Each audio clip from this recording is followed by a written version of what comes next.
जब संपूर्ण वैभव होते हुए भी प्रभु श्री राम का मन व्याकुल था, तब गुरु वशिष्ठ के ज्ञान ने उन्हें विषाद से बाहर निकाला। सुनिए बकुल जी की वाणी में। स्वागत है गुरुदेव श्री रविशंकर जी की कृपा से और उनके ही निश्रा में आज हम योग वासिष्ठ के दूसरे महीने में 25वें दिन पहुंच गए हैं। 25 फरवरी। ज्ञान चर्चा आगे क्या करती है देखते हैं। श्लोक।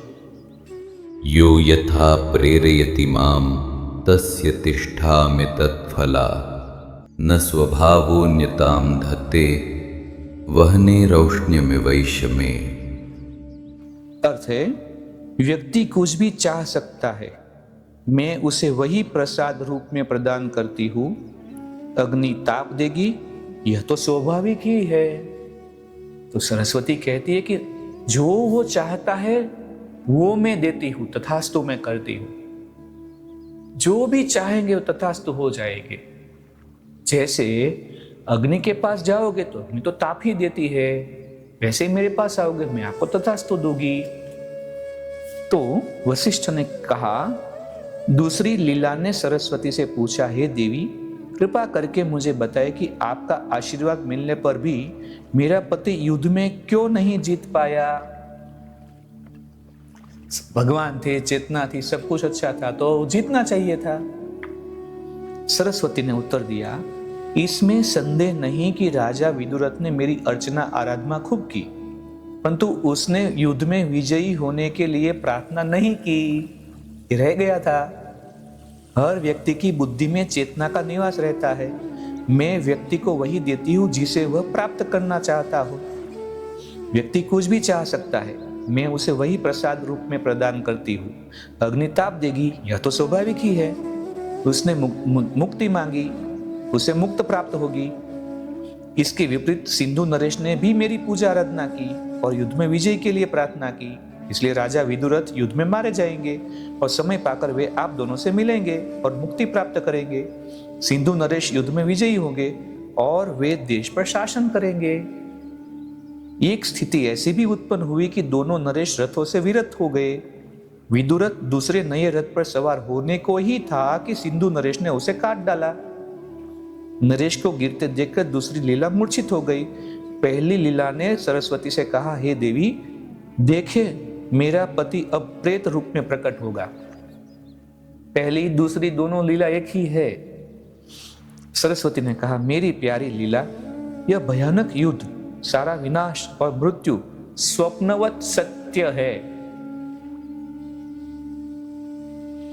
न तो यहां राज्य ही है न भूमि ही।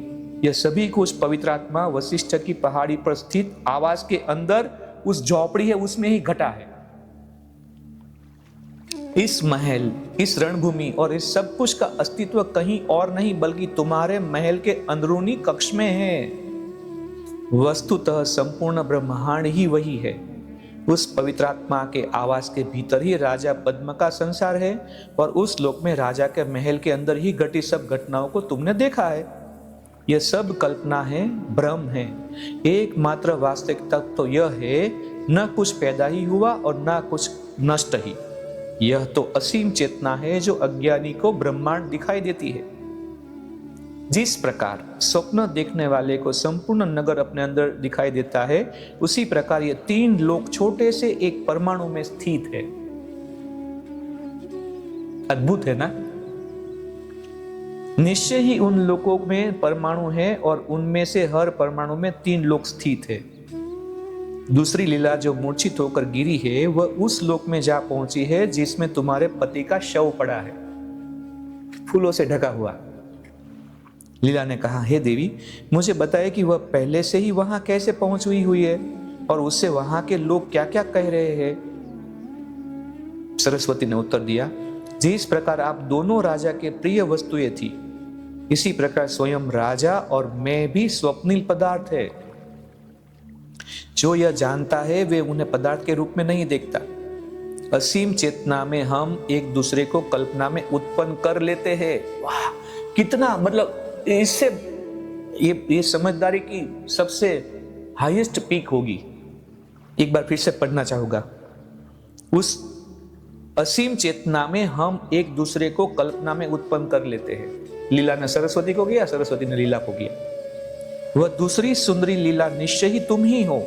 उसने मेरी आराधना की और प्रार्थना की कि मैं कभी विधवा न हो। अतः राजा दम तोड़ता उससे पहले ही उसने महल छोड़ दिया।